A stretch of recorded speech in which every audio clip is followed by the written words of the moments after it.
4장 11절로 16절까지입니다. 읽겠습니다. 그가 혹은 사도로 혹은 선지자로 혹은 복음 전하는 자로 혹은 목사와 교사로 주셨으니 이는 성도를 온전케 하며 봉사의 일을 하게 하며 그리스도의 몸을 세우려 하심이라. 우리가 다 하나님의 아들을 믿는 것과 아는 일에 하나가 되어 온전한 사람을 이루어 그리스도의 장성한 분량이 충만한 데까지 이르리니 이는 우리가 이제부터 어린아이가 되지 아니하여 사람의 계술과 간사한 유혹에 빠져 모든 교훈의 풍조에 밀려 요동치 않게 하려 함이라. 오직 사랑 안에서 참된 것을 하여 범사에 그에게까지 자랄지라. 그는 머리니 곧 그리스도라. 그에게서 온몸이 각 마디를 통하여 도움을 입음으로 연락하고 상합하여 각 지체의 분량대로 역사하여 그 몸을 자라게 하며 사랑 안에서 스스로 세우느니라. 아멘.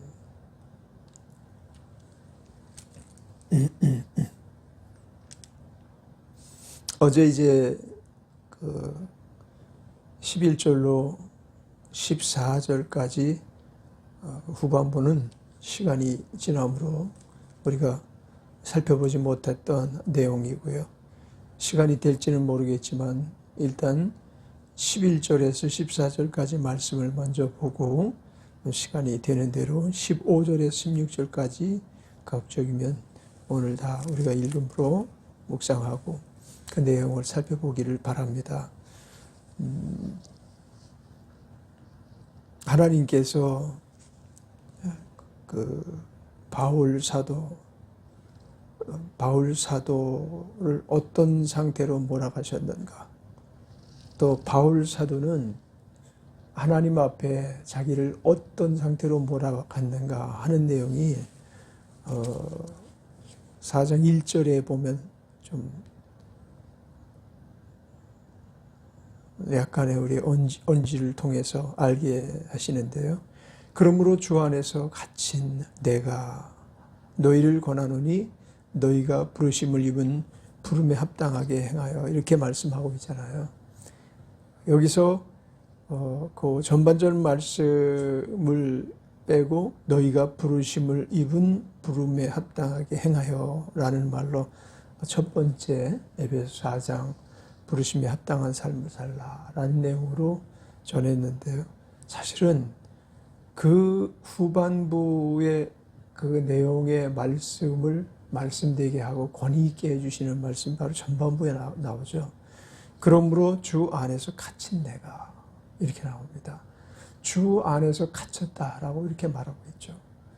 이 말을 다른 언어로 표현한다면 주님께 사로잡힌 내가, 네, 어제 그 주제입니다. 우리는 하나님께 사로잡혀야 되고 주님께 사로잡혀야만 합니다. 사실은 우리는 세상 만물의 모든 찢기만도 못한 것들까지도 우리를 사로잡을 수 있는 여력이 있다는 것을 우리는 압니다. 뭐 돈만 사람을 사로잡는 게 아니고, 어떤 사람은 아주 건설적이지 못하고 또 생산적이지 못하고, 그리고 가치 없는 일에 없는 생각에 사로잡혀서 자기 인생을 파국으로 몰고 가는 사람들도 있어요. 생각 하나가 그 사람을 사로잡아서 그 생각에 사로잡혀가지고 일보도 전진하지 못하는 겁니다. 자기를 일도 발전시키지 못하는 겁니다. 그 생각에 사로잡혀서. 아니, 적은 부분에 사로잡혀가지고 요즘 청년들 지하철 타고 이렇게 가는 것을 보면 열이면 열, 신사복을 입고 정장을 차려입고 앉은 사람이나 아주 쿨하게 그냥 편안한 옷을 입고 앉아있는 사람이나 모두가, 심지어는 여자분들까지 이렇게 보면 휴대폰에 있는 오락, 그 중에 화토 산매경에 빠져 있는 사람도 있고, 그냥 오락에 정신을 못 차리고 막 오락하다가 자기의 목적지가 아마 지나친 사람도 있을 거예요. 그 정도로 사로잡혀 있는, 오락에 사로잡혀 사는 사람이 있어요. 그런데 바울처럼 오늘 1절의 말씀, 주 안에서 갇힌라고 생각하는, 그러니까 바울은 철저히 예수님께 사로잡혀 사는 거죠. 갇혀 사는 거죠. 그리고 이제 드디어 이제 어떤 표현을 쓰셨는가 하면 8절에 그러므로 이르기를 그가 위로 올라가실 때에 사로잡힌 자를 사로잡고 사람들에게 선물을 주셨다. 이렇게 말씀하시거든요. 사로잡힌 자를 사로잡고 주님께서 올라가실 때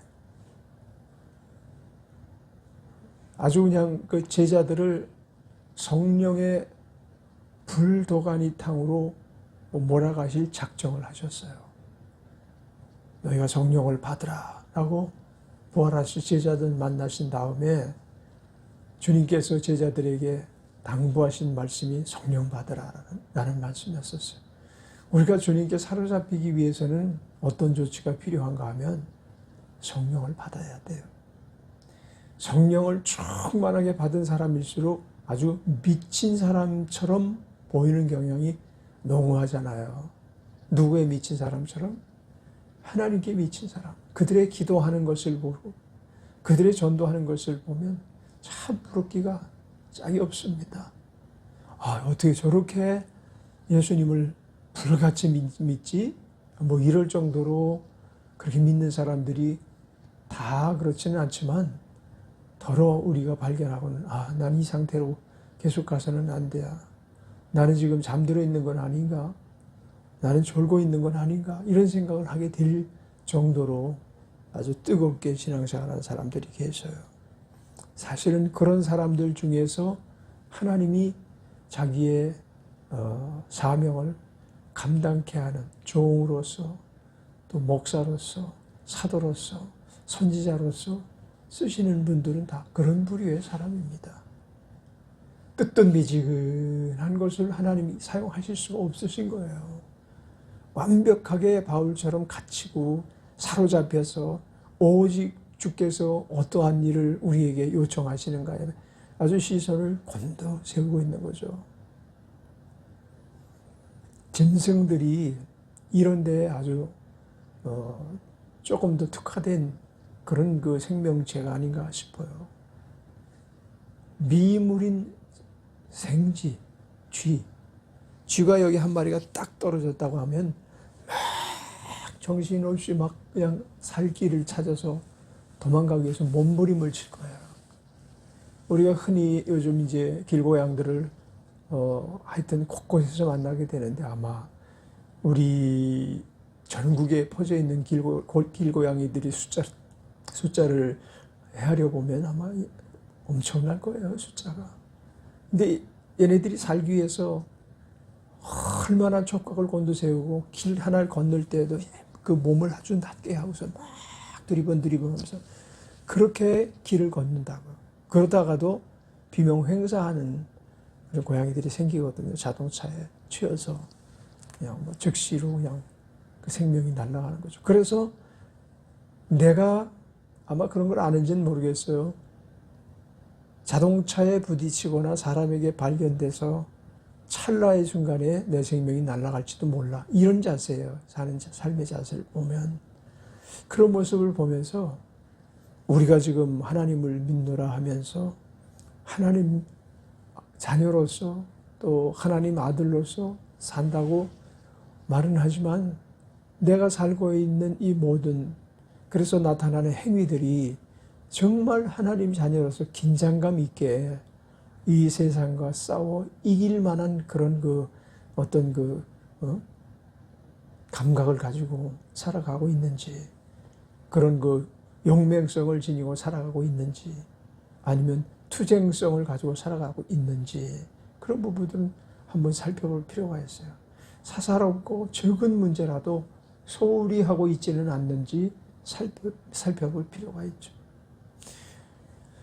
11절에 그가 혹은 사도로 혹은 선지자로 혹은 복음 전하는 자로 혹은 목사와 교사로 주셨으니 여기서 받았다라는 것은 축복 중에 큰 축복이에요. 이 축복을 우리가 어떻게 언감생신 누릴 수가 있겠나라고 생각할 때가 있어요. 문득. 그런데 제가 벌써 목사로 30여 년 가까이 살아온 그 세월을 돌이켜보면 흔적에 남을 만한 일 과연 얼마나 했을까? 하나님께서 기뻐하실 일 얼마나 했을까? 라는 것을 돌이켜보지 않을 수가 없어요.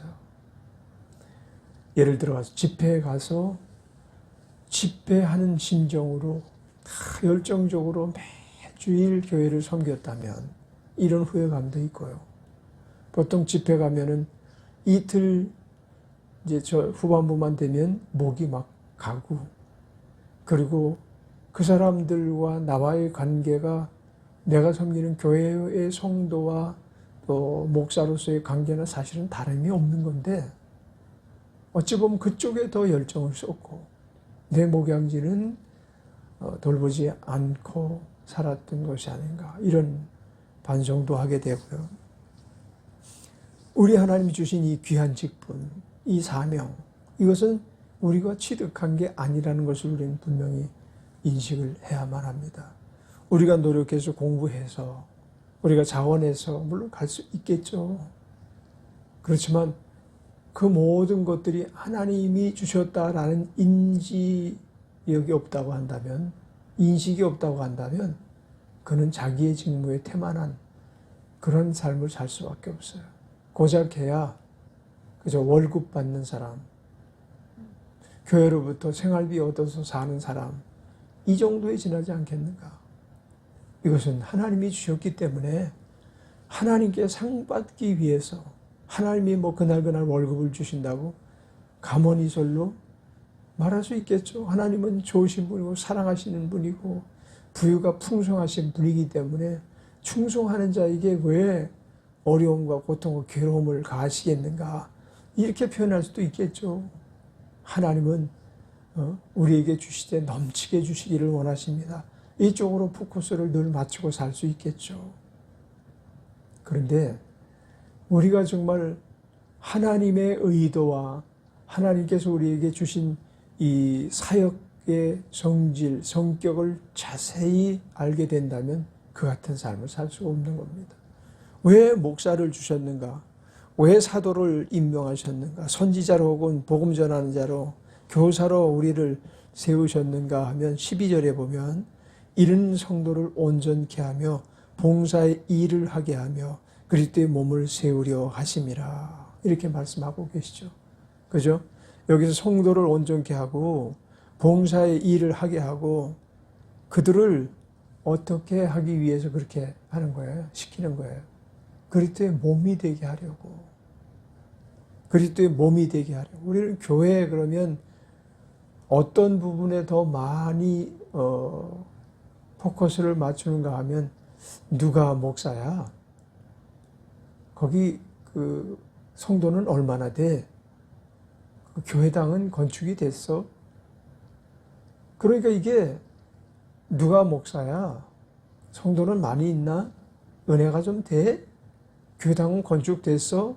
라고 그 교회를 평가하는 그런 부분들이 더 우세하지, 하나님께서 거기 아주 참 훌륭한 분을 세워주셨어요. 하나님께서 그 성도들을 얼마나 정말 바르게 살고 하나님을 정말 사로잡혀서 하나님께 사로잡혀서 사는지, 정말 저 교회는 대단한 교회예요. 이렇게 평가받는 것보다는 그 전자에 대해서 더 많은 포커스를 맞추는 거예요. 근데 그게 성도가 바르게 살고 성도의 수가 불어나고 그리고 또 훌륭한 목사와 교사들이 있으면 바로 몸이 바로 된 것을 오늘 말하는 거거든요. 근데 그 몸이 누구의 몸이라고요? 그리스도의 몸. 그래서 숫자가 많고 적음이 사실은 그리스도의 몸을 우리는 말한다 말할 수 없어요. 세계 최대의 교회 우리나라에 있죠. 세계 최대의 교회가 뭐 여의도 순복음교회만 우리나라에 있는 게 아니고 각 교단적으로 보면은 각 교단에서 세계에서 제일 큰 교회가 우리나라에 몰려 있어요.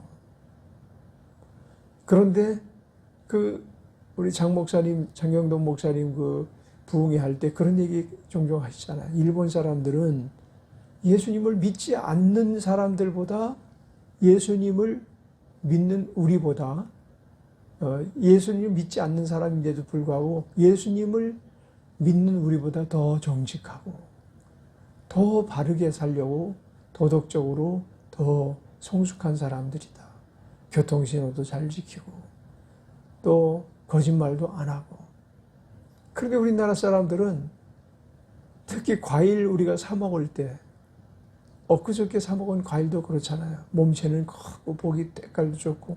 그래서 제값을 주고 가져와서 먹어보니 그냥 첫 것부터 마지막 것까지 속이 그냥 물렁물렁해서 먹기 힘들 정도로 이렇게 바뀌어진 것, 그런 것들을 그냥 죄의식 없이 팔아버리거든요. 근데 그 사람이 혹시 교회 다니는 사람은 아닌지 모르겠어요.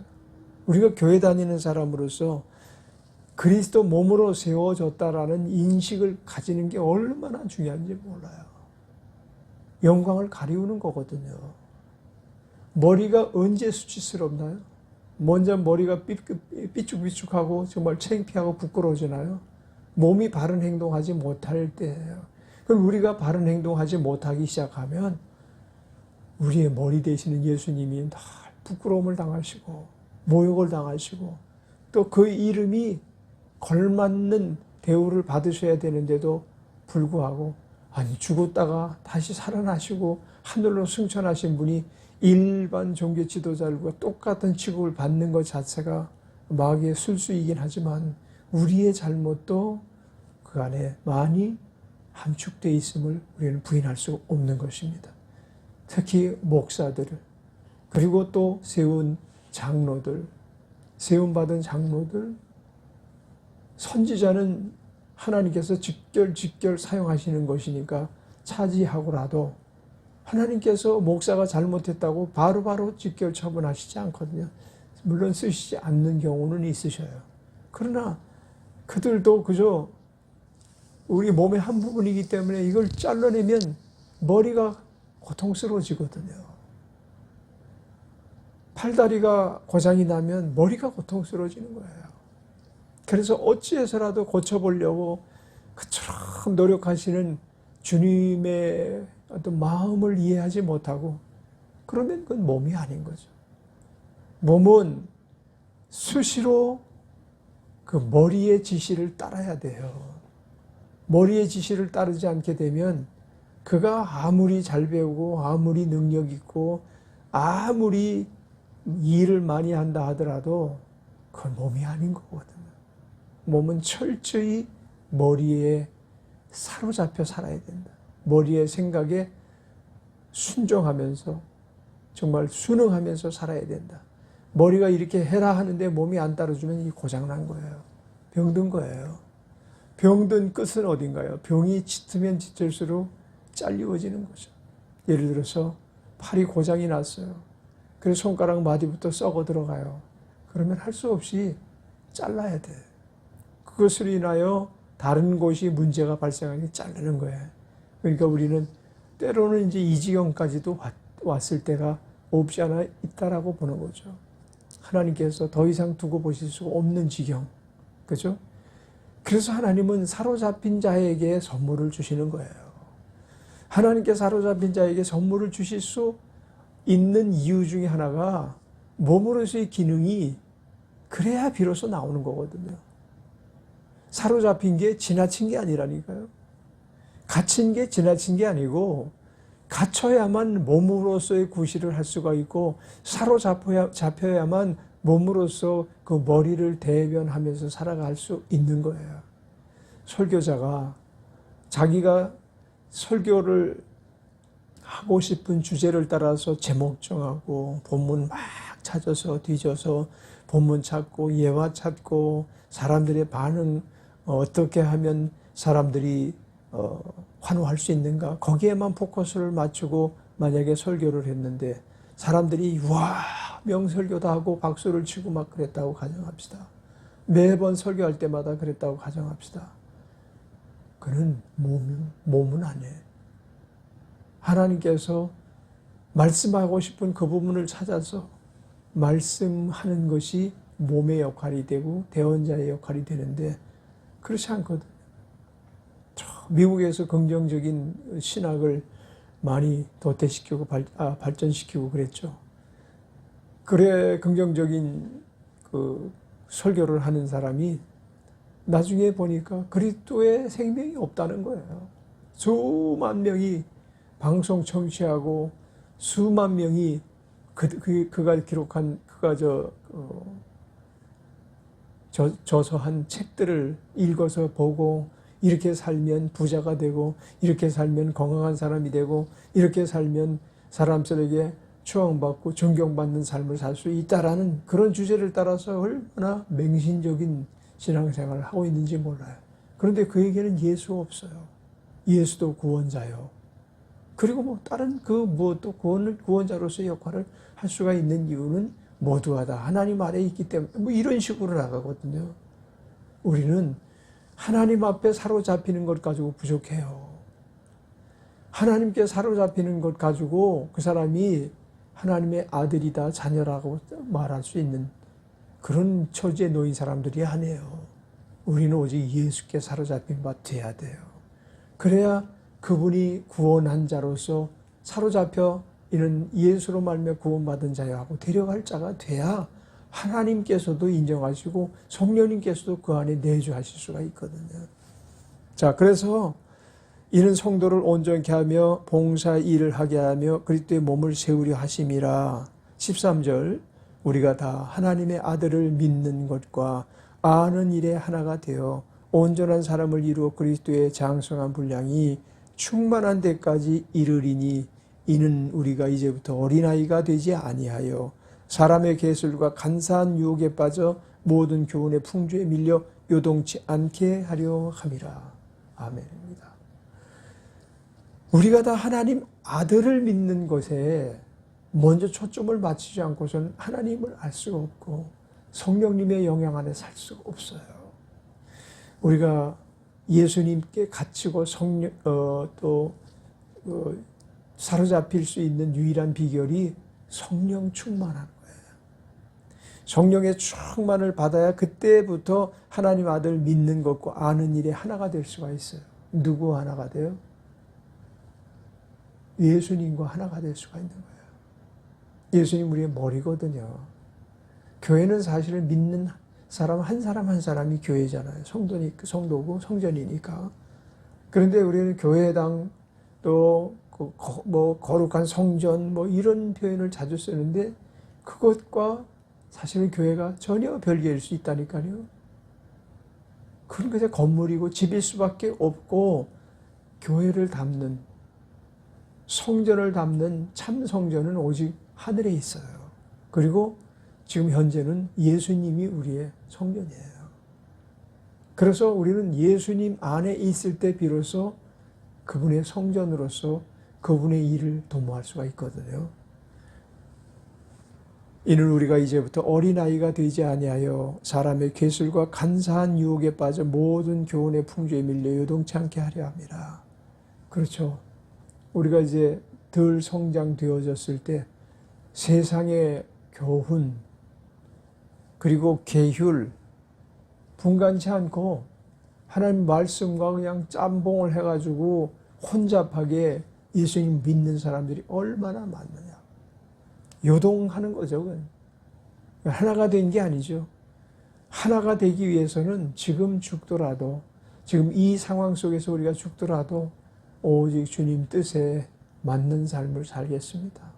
주님께서 원하시는 것이 무엇인지 그저 그 고양이가 막 길을 건널 때 막 눈치를 보면서 막 모든 환경과 그런 것들을 갖다가 살피고 몸을 낮춰서 낮은 포복으로 막 가듯이 예수님께서 무엇을 원하시는지 우리가 분별하기 위해서 몸부림을 쳐야만 할 것입니다. 오늘 14절까지 하고 내일 다시 나머지 부분을 또 좀 생각해 보면서 은혜를 나눠야 되겠습니다. 기도하겠습니다.